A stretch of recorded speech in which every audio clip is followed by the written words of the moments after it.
DJ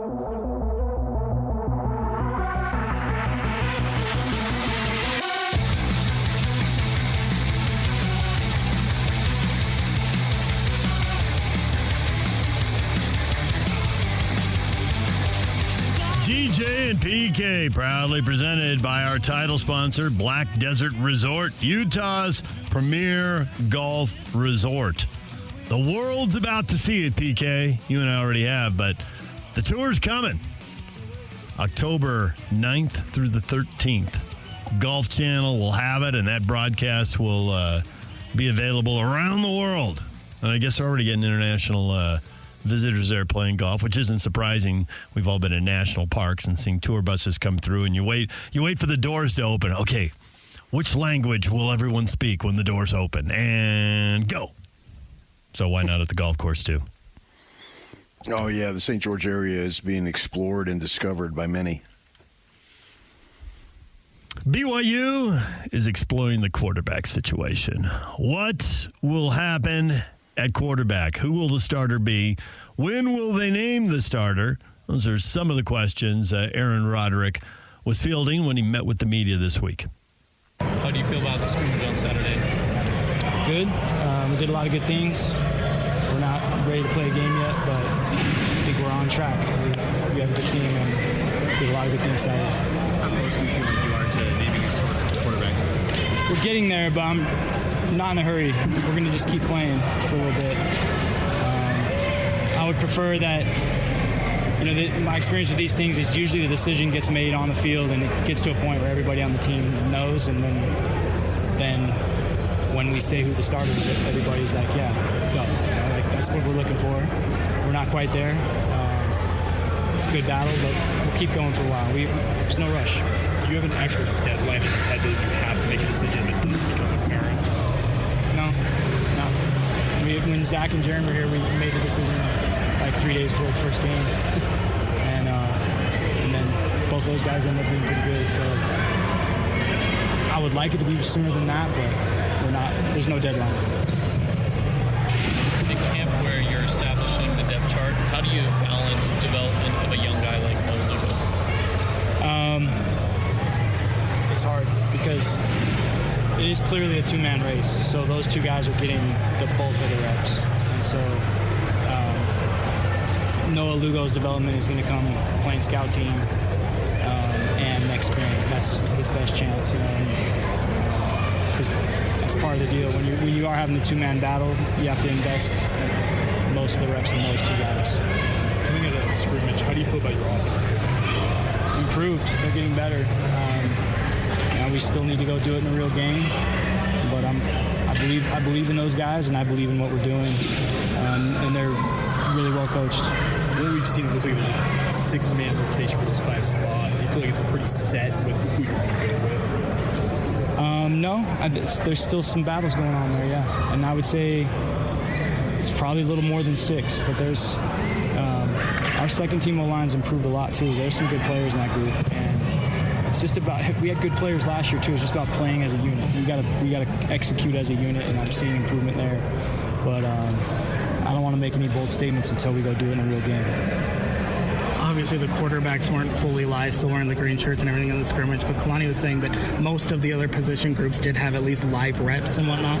What did you think of kind of the physicality of the offense when you got to see them sort of go all the way through contact and that sort of thing? Well, I'm glad you asked that, because that's been the number one priority since the end of last season. Is we need to be more physical. We need to get back to playing the way we played the 3 years prior, where we were a physical team that could run the ball. And so we are, I believe that we're heading in the right direction.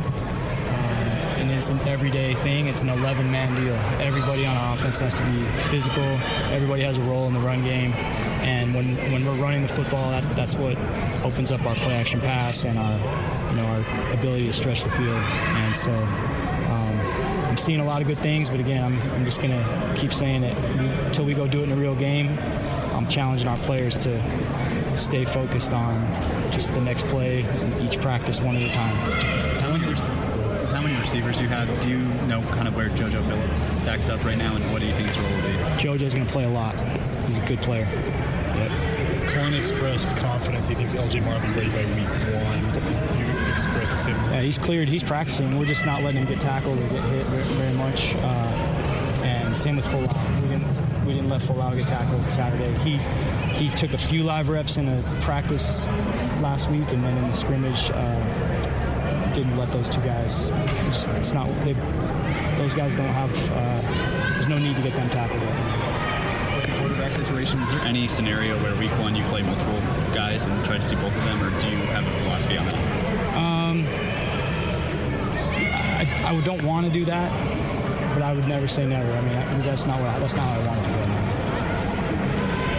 Cody Hayden was a big recruit for you. What have you seen from him this fall? He's really good. He's a smart guy. Unbelievable how fast he's picked up our offense. I mean, he knows the offense like a veteran player already. He can run, and he's doing a good job. He's doing a really good job. He's got a bright future. Is there room for him in the rotation wide receiver? There's room for as many good players as can help us win. I mean, I'm serious. We've had years where we rotate 8 guys. We've had years where we rotate 4. It just depends who steps up and who can help us. So, and that goes for tight end, that goes for running back and receiver. We'll play as many guys. If guys prove that they can do something well to help us win games, we'll put them in the game and do what they do well. There's A-Rod at the end with a little Will Hardy. What's your superpower? Whatever it is, we'll take advantage of it. I hear that, PK, and I hear a guy who's still burning over going 5-7 last year. You and I have both had plenty of coaches in plenty of sports at plenty of levels say, play hard, play smart, play together. And the Cougars rarely did all 3 of those things at the same time for one reason or another. It was usually 1 out of 3 or 2 out of 3. If they'd been 0 for 3, they probably would have been a 2-10 team, so it wasn't quite that brutal. But the lack of execution, the number of new guys in the program leading to that, and I think you can file that under play smart. When you hear him say, we've got to get back to being physical, that goes to the play hard thing. And he just, all the stuff he says about quarterback, he says about O-line too. Oh, yeah, there's still battles going on. There's still, did he ever live in Jersey? Because right now it seems like he wants everybody on edge to get the most out of them. So you think the past is haunting him? Haunting, I don't know if that is too strong or not. It could be right. It's certainly, I think it's driving him. Last year's is driving him. The thing that I would say is please be unburdened by what has been. I think also, though, he's being driven by 2 or 3 years ago when they were better and they had the right answers. It's like, we got to get back to having the right answers. The same questions keep coming up. There will be injuries. The depth will be tested. If you're a good player, that will be a chance to get you in there. Occasionally, we see guys changing positions. Running back to defensive back in the Rose Bowl is an extreme example, but it's the one we all remember. But we have seen guys switch sides of the ball or wide receiver to the tight end or something like that. Figure it out. Get it done. He just needs to see what can be. Yeah, there you go. You know what I mean? You think he knows who the quarterback is? Yes. It's Bohannon, isn't it? Or you still think Retzloff the first game? Bohannon. Gary Bohannon. I thought you meant a guy named Bo. I saw Bo. I saw Bo out at the. He was hanging out over by the goalposts. He's throwing balls over the mountain.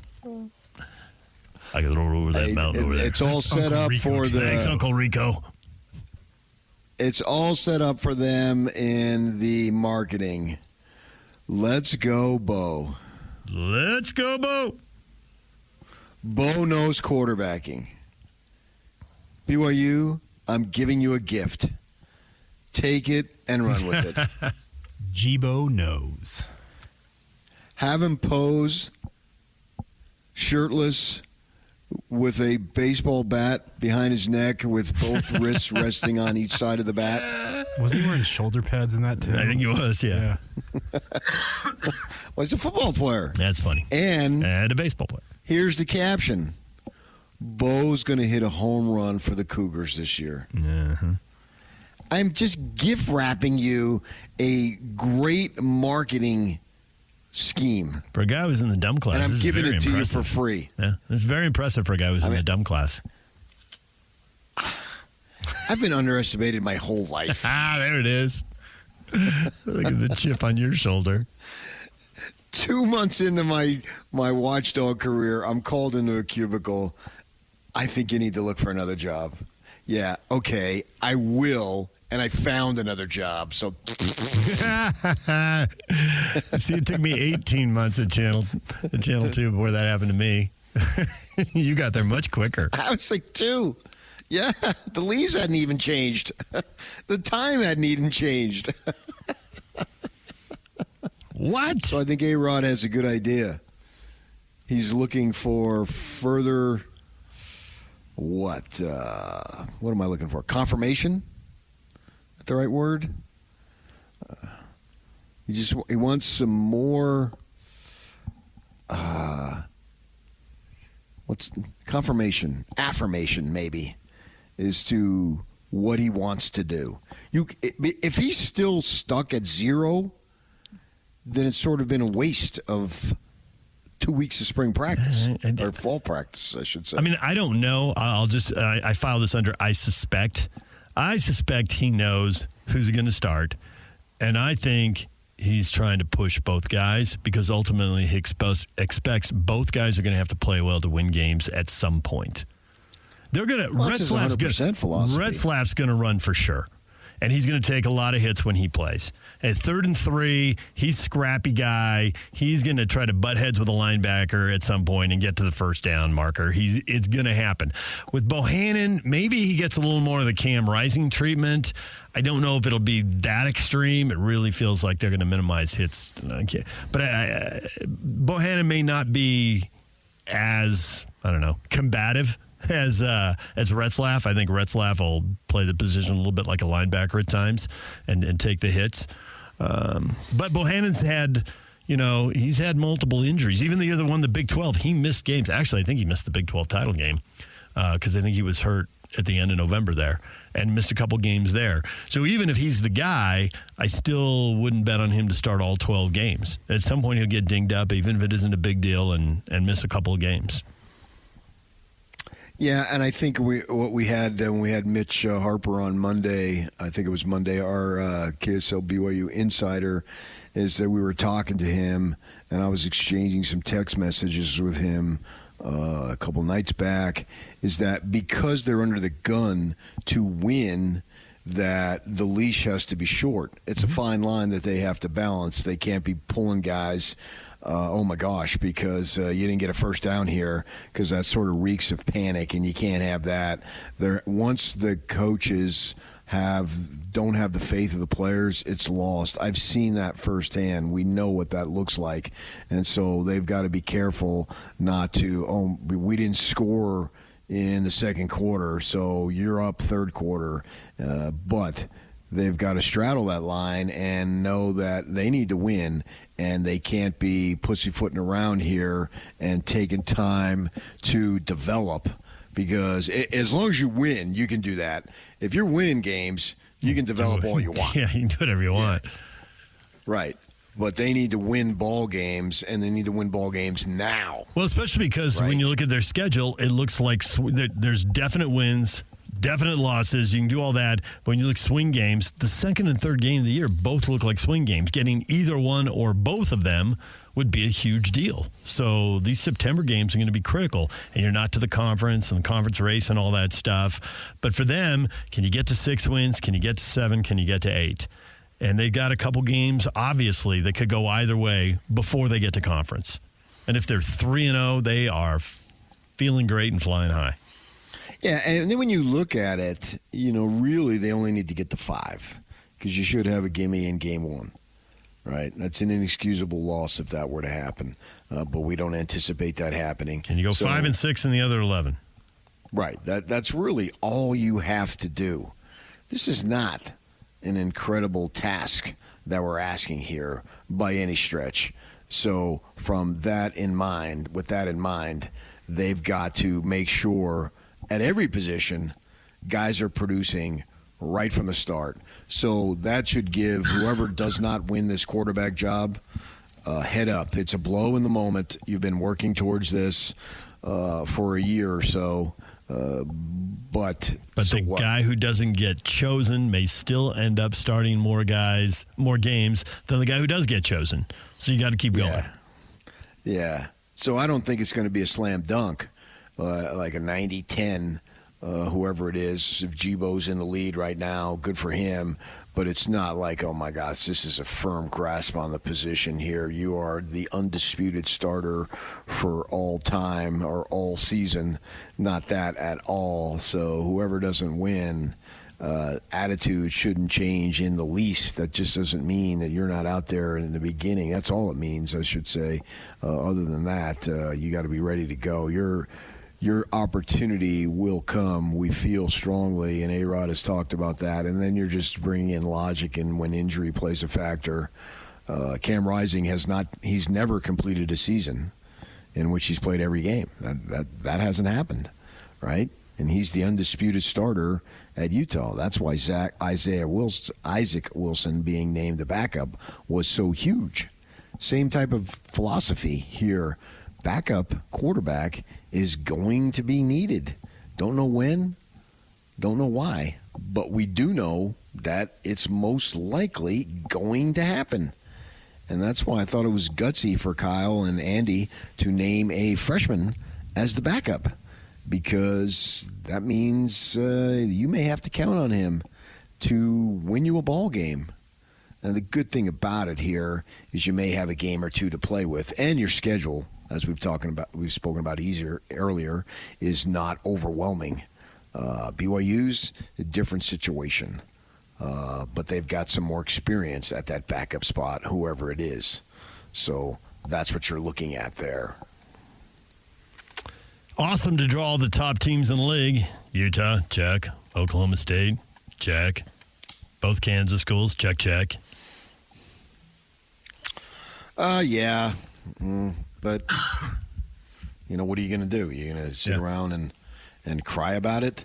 The thing that I think works as we're talking about BYU's favor is, okay, this is a difficult schedule, more difficult than your Ute counterparts have. That's understood, largely because Utah has a better team, I think, too. And that's perceived as the schedule being easier because their team is better.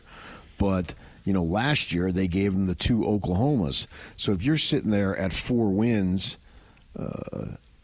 going into the final 2 games, well, you have the 2 teams that are picked 15th and 16th, right? ASU and Houston. Maybe Houston isn't picked 15th, but on that simulation, they're not expected They're at the bottom of the league. Yeah. And you got Houston at home? Come on. So get to that point, and you should have a decent opportunity. At minimum right now, I'd be surprised if that ASU game, which is the next to last game of the season in Tempe, if that isn't, at worst, pick-em game. And you could very well be favored. Right now, you should be favored, right? So you have 2 opportunities there. So the schedule, as the season takes its toll, you get, at least on paper right now, for what it's worth, since we're only talking about paper. Once we talk schedule, we're only talking on paper right now in August. You get 2 teams expected to not be good, and both those teams, undoubtedly, without argument, are in rebuild mode. That's a fact. Right? And we saw the Devils last year as the season went on, and they got battered. They were unable to compete, literally unable to compete. I mean, I had a coach at Utah tell me he felt sorry for them. And obviously it wasn't Whittingham, because I don't think he's felt sorry for anything ever. And this was game day, right after the game. And, they slaughtered him. Right? It was a completely and totally non-competitive game. The only thing that saved me is I was going to see Old Dominion that night at the Delta Center. So I was fine. But it was an embarrassment. And then a week or two later, same thing happened with Oregon. So you could possibly get them at a point where they're not even able to compete. I don't know. We'll see. They feel that the depth is better, blah, blah, blah. But they're still, without question, in rebuild mode. So get through that season, win those games that you're supposed to win. And how about starting 4-1? How about going 3-0 and beat Baylor? Yeah, and beat Baylor. Yeah, right. If you're 4-1, and you got those two at the back end of the schedule, and now can you upset one of these ranked teams? I think the only other unranked team they have in that stretch is a road game at UCF. Yeah, it's going to be hard. In fact, now that I called up the schedule since you were talking about it, so I'm looking at it right now, I can make an argument. If you want to get to 6, you better be 4-1. You better be, which is why you hear that in A-Rod's voice. Got to be good right away. Yeah, because who do I look at that I say, oh, yeah, that one? Yeah, well, you got five ranked teams in the first 7 conference games. So, good luck. Yeah, I wonder how much they're in love with Brett Yormark now, Cougars.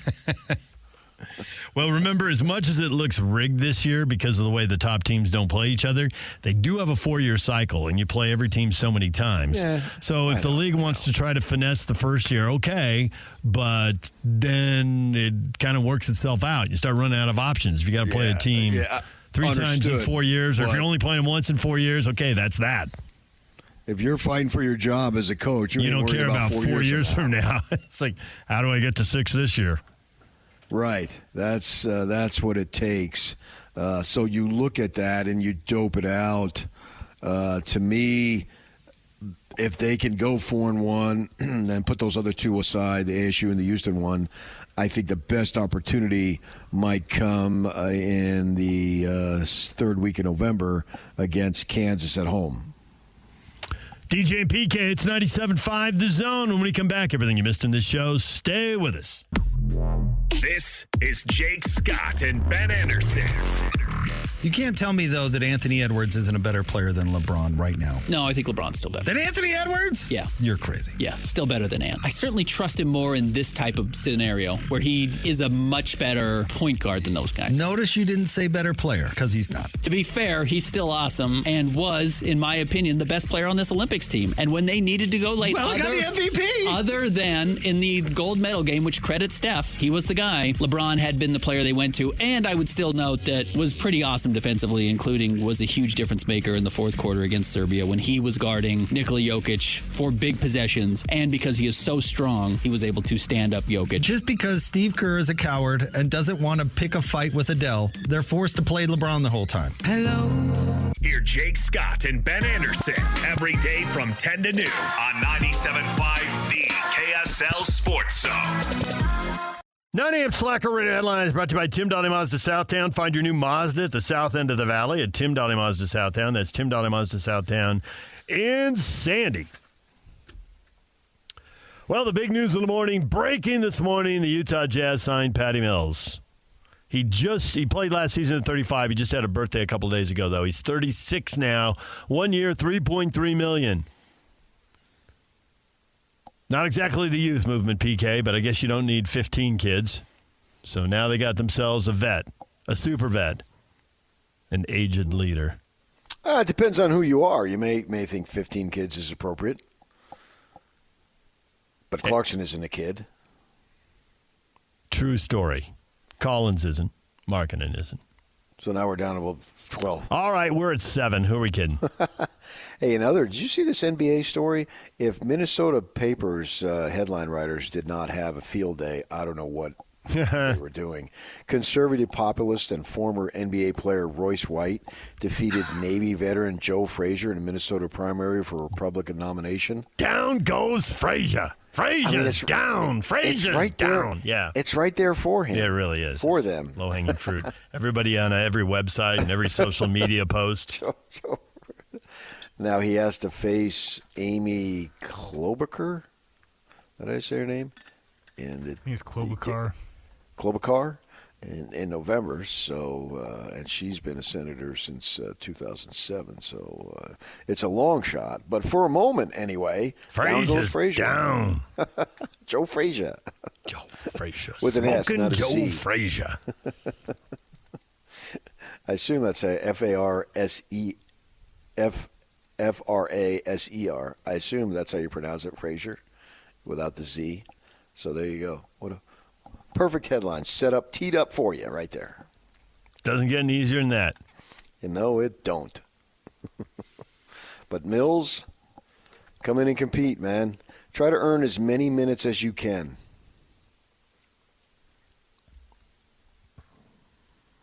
Is he going to help them win a couple more games? It could.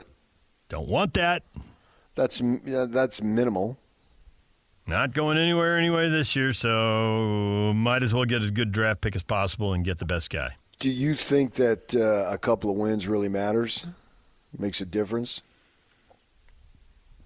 Guess we'll have to see how it plays out. A couple, to your point, might not matter. 6 or 8 might. But I'm thinking if he gets him a couple and Clarkson gets him a couple and Collins gets him a couple, then 6, that matters. Okay, yeah, you got me there, probably. It'd be hard to argue that wouldn't matter. I think that at that time that this management, man, they've got to have a plan.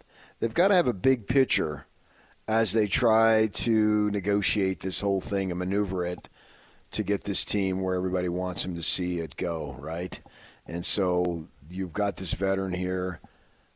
My instinct says they're looking for this guy to come in and push these guys. And Will Hardy knows what he's got in Mills. They have the connection down around San Antonio. And with that in mind, go ahead and kick these guys in the butt. Make them beat you out. Even somebody like Paul Keontae George coming in here, he shouldn't think that, I've got this thing sewed up. It's clear he thought he was the man in that first summer league in Salt Lake, right? That was obvious. He's jacking up shots left and right.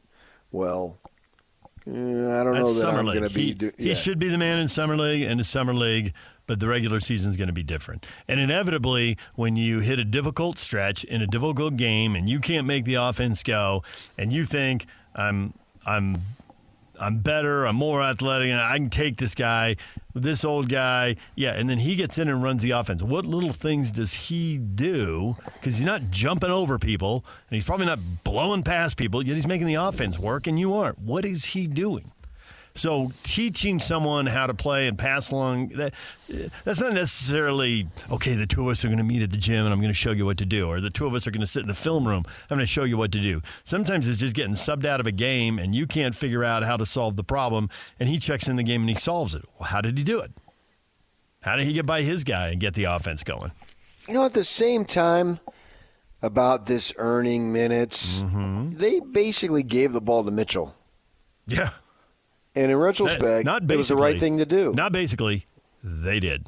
Well, from a basketball perspective, I get it, but there was a sense of entitlement. Now, would that have come anyway because of how well he played, how early?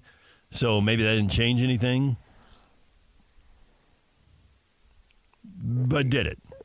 Yeah, so that's why it's just a philosophy they've got to straddle here to figure out what is best for the development of the team. Maybe Keontae along with the individual. And maybe Keontae will just be the best player in September and October and whoever else, and it just totally figures itself out. And Patty Mills' time has been, his playing time has been decreasing. He was playing 29 minutes his first year in Brooklyn to 14 to 10 in Atlanta. It did go up to 16 in Miami. That's super small sample size, 13 games. Isn't he a career backup kind of guy? Oh, yeah. Yeah. He started, I'm looking at his stats right now. He's played almost 900 NBA games, 892. But he started basically 100 of them, 112. Yeah, and good for him. He's carved out a lucrative career. Yeah. But every 8 games, an NBA backup. He starts 1, he comes off the bench 7. That's kind of the ratio for his whole career. And there were 2 years where he started about half the games, and I have to go back and look, did they have an injury? And so now he's the starter. 36 starts 1 year in San Antonio. The team stink. And 48 1 year in Brooklyn. Yeah, he's not a starter. His career minutes, he's had 2-3 years where he's played more than 24 minutes a game, where he's played more than half the game. There's a 24.8. Just two? 24.8, 25.7, and 29 the first year in Brooklyn. So 2 in San Antonio, 1 in Brooklyn. So 3 years, and the guy's been in the league now 15 years. So 12 of the 15 years. That's the part that jumps out at me. Yeah, 12 of the 15 years, he's played less than half the minutes in a game. He's averaged, 23. He was one of those 21. original pipeline Australian guys to St. Mary's. St. Mary's, yep. That they have. When he got drafted, that they have had. I was reading up on him in a break. When he got drafted, St. Mary's hadn't had a player drafted since like 1961. He really was the start of the. He was at the front of the pipeline. He was the front of the pipeline. Yeah. And actually, I certainly remember him from St. Mary's. I'd forgotten he was at Portland first. He was in San Antonio so long. But he was actually in Portland for 2 years. And did not start a single game. Not one. Okay. So I don't expect anything more than what he's already done. Bench guy comes in, plays 10 to 12, 15 minutes tops. But I really want him to push him. I want him to be thinking, dudes, this is the Ty Corbin thing when he told me, every year they'd bring in some hotshot rookie and it got under my skin. And then I was determined to beat him out. And usually he did. Ty did. He lasted a number of years in the league himself, and I did that story on him when he first got to be the head coach. And so I want that philosophy. I'm coming in there to make my mark. If you want to learn from me, that's up to you. But I'm not going to go out of my way if you don't want to do it. Sure, learn from me. Watch me. See what I do. Ask me questions. I think that's part of being a good teammate. I don't know that he has to go out of his way to be a mentor, but it's up to those guys. Do you want to be mentored? Because not everybody wants to be mentored. Me being the youngest in my family, I've had people giving me advice all the time because I was the youngest. And I realized early on, a couple of these people know what they're talking about. And it would be in my best interest to listen to them because they have my best interest at heart. The only thing they care about is my well-being. They have no other agenda. Now, if that's the case here and these guys have this opportunity to learn from him, sure, right on. I'm all for it. But at the same time, I want Mills to think, hey, you guys aren't guaranteed anything, man. You gotta. This is a dog-eat-dog league.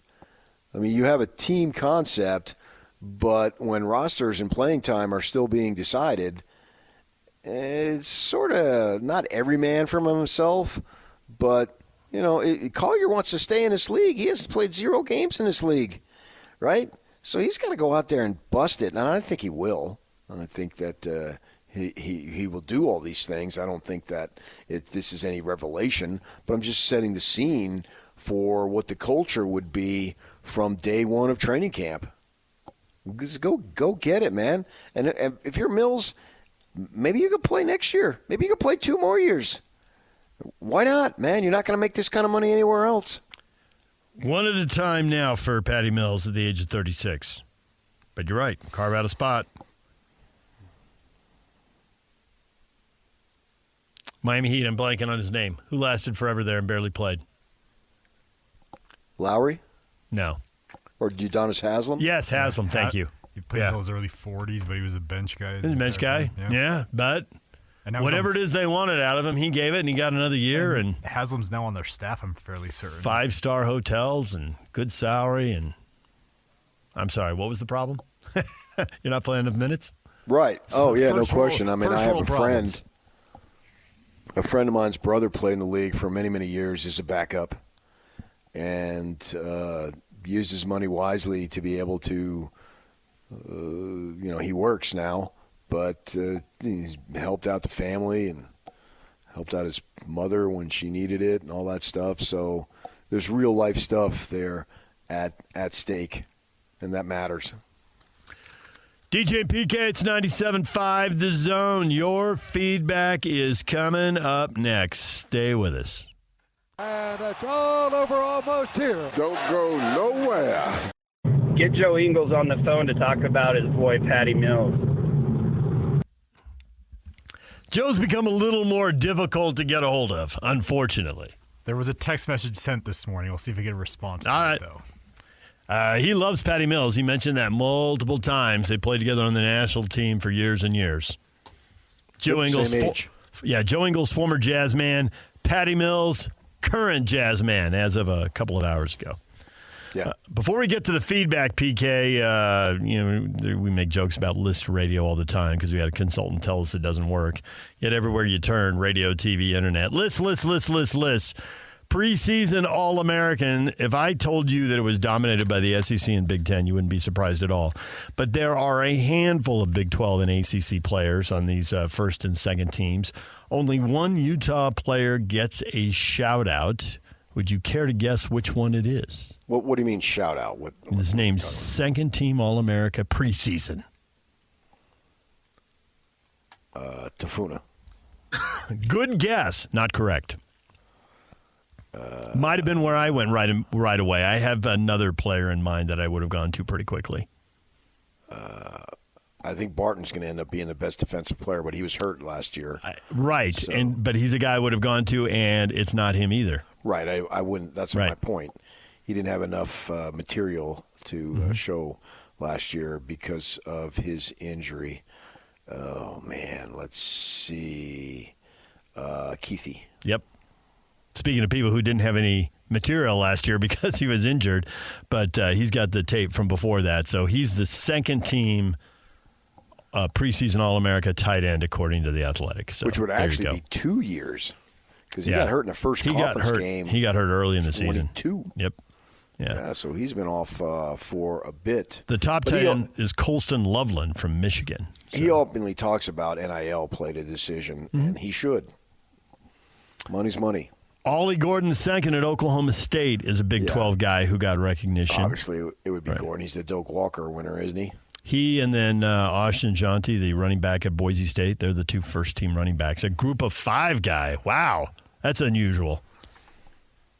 Who's the other four? It's a group of five, you said? Who are the other four? It's the Mountain West, it's the Sun Belt, it's the American Athletic Conference, the MAC, and Conference I thought you USA. said a group of five guys. Not powerful. It's group of five, not Ashton powerful. Jonty plays for Boise State, therefore in the G5 range. G5, group of five. Yeah, I got you, but I thought you were talking about five of the guys when you said a group of five. No, stop. So confused. Okay, fine. Just call them the leftovers, man. It's easier that way. The leftovers. Feedback of the day. The Athletic simulated college football season 100,000 times. The Utes averaged 9.2 wins. BYU averaged 4.1. What do you think? Brian at True Blue BYU 1984. 4.1 wins for BYU is just not even trying and is a very lazy simulation. Laughing, crying emoji. Tyler says, BYU won 5 last year. They lost the quarterback. They don't have a replacement. They have a far more difficult schedule this year with 5 ranked teams. Plus, they're at UCF, SMU, and Wyoming. SMU is an 11-win team last year. Wyoming was 7-0 at home. They could win more, but I could see them anywhere from 1 to 7 wins. 1. Game and then go 0-11? I guess so. I don't know what else Tyler would be talking about. Which would then, they finished last year on a 5-game losing streak. That would be 16 out of 17. Yeah, get out of town. Right. I don't see that. That's a disaster. 7 wins, take it in a heartbeat. They lost their quarterback, don't have a replacement. That's a big part of the equation. To what level do they get their quarterback play? Yeah, see, I would argue they have 2 replacements. Last year they didn't have one. Either guy can you win. Say that about anybody? They don't have a replacement? If you lose your quarterback? Yes, everybody holds their breath a little bit. Washington, they brought in a big-time transfer, didn't they? I think they did. And so maybe I'm thinking of all the teams that, USC, they got to be holding their breath after Caleb Williams. They may be okay at quarterback. And I don't know if they obsess about it there because they're so worried about their defense there. Their defense has just been awful. But they got to be holding their breath. I think they're okay there. Moss has been in the program a number of years, and when he got in the bowl game, he lit it up. So I think they'll be okay.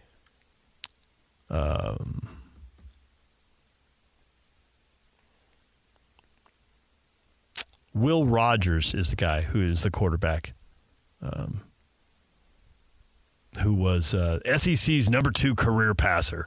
So maybe if you get that and you bring him in from Mississippi State, then maybe you're okay. But you're right. Mostly when the quarterback goes, you always hold your breath a little bit.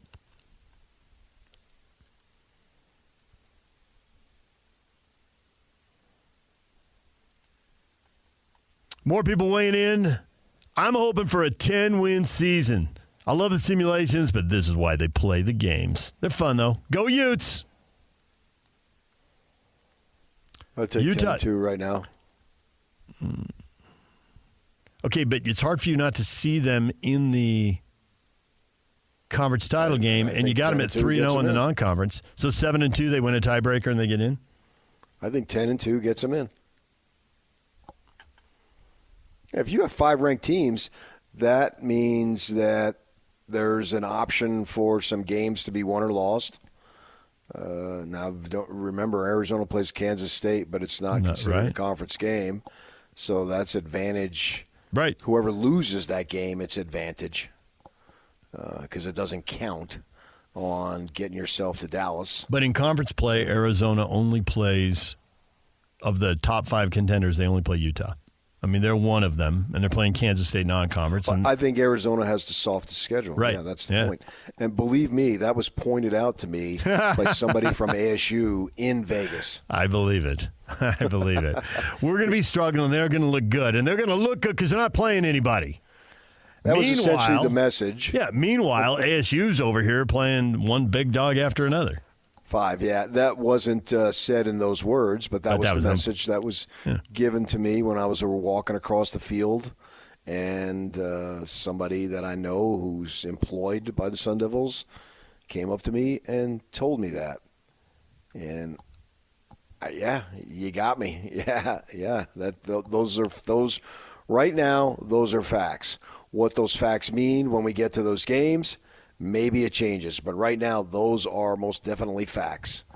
And that's why Arizona's considered to be a contender. Whether you're ranked 13th or 21st, what the heck is the difference right now? You know what I mean? I think when you get to that point in the rankings, there's not a lot of separation. I don't change think every week. It means jack squat. Yeah. So Arizona, yes, they are in contention to get to Dallas. To me, it's all about getting to Dallas. That's where it's at. Get there and see where you're at. Maybe you're good enough to where you don't need that game, particularly if you're playing a team that ends up being a superpower, which you'd probably want. If I'm Utah and I'm 10-2, anybody, and I get to Dallas, I want the team that I'm playing to be 12-0 or 11-1. Because I want to be in a situation, if I should lose, to still get an automatic, or not an automatic bid, but an at-large bid. If you play them close, I think it's a possibility. I don't see a 3-loss Big 12 team getting in. Yeah, but see, you look at 3 losses and you just go by the numbers. It's not just the numbers. 2 of them are in overtime to ranked teams. Yes, I can see it. You're in the Big 12, and you're not going to get the benefit of the doubt. The 3-loss SEC and Big 12 teams will get in front of you. Utah will get the benefit of the doubt. They always get the benefit of the doubt. They get the benefit of the doubt because they're so underrated, we have to give them the benefit of the doubt. That's the line of thinking. But they're not underrated. They're not undervalued. They're not underappreciated. Not at all, but that's the line of thinking. Depending on how those games go, I could see it. Absolutely, I could see it. Jake and Ben are coming up next right here on The Zone.